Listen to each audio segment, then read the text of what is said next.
guke bigarren txandan igual beste gai bat jarri nahi genuen mahai gainean, eta da pixkate prestazioena, ezta?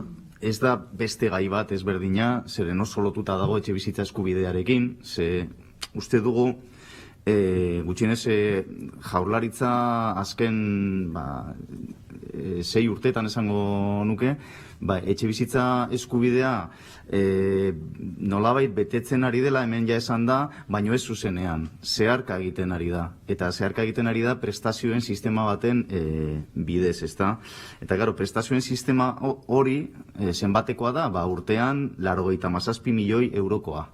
Gutxienez 2020an, pasaden urtean. Eta 87 milioi horietan, ia 100 milioi euro horietan sartzen dira etxe bizitza prestazio osagarria, etxe bizitza prestazio ekonomikoa, gaztelagun programa, sartzen da alokairurako AES edo gizarte larrialdietarako laguntzak, eta beraz, kopuru esanguratsua da, eta gure ustez ondo dago, arazo puntuala konpontzen lagundu dezakete, baina ez zaigu estrategia egokia iruditzen epe luzera begira, ezta? Uste dugu iraunarazten duela arazoa, zeharka bada ere alokairuaren merkatu librea puzten duela, ze azkenean laguntza horiek guztiak doaz merkatu librera, eta ez merkatu publikora, eta beraz azkenean gure ustez ez dute laguntzen etxebizitza eskubide subjektiboa benetan gauzatua izan dadila, ezta? Gutxienez ez zuzenean, esan dudan bezala.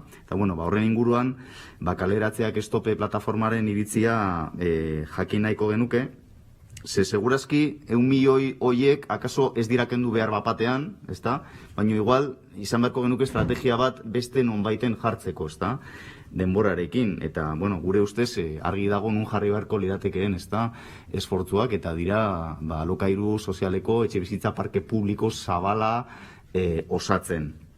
Eta kaso, 100 milioi aipatu ditut, baina badaude beste 30 milioi urtean ere komentagarriak dira beste apartado batean, baina horrekin lotuta dagoena eta da bizigune programa. Hemen aipatu da.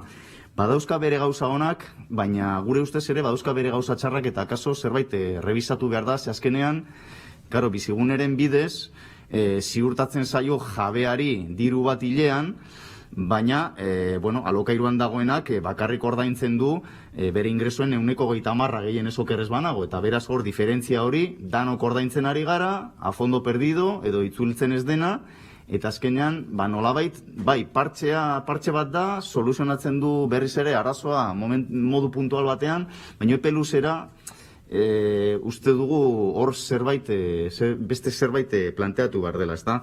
Eta horrekin lotzen dugu pixka bat ere, Madriletik datozen berri hauetan aipatu da bono bat, gazteentzat, alokairua ordaintzeko, 250 eurokoa hilean, gaztelagunekin oso antzekoa iruditu zaigu, uste dut igual topeak ezberdinak direla, baina azken finean beste prestazio bat da, ezta?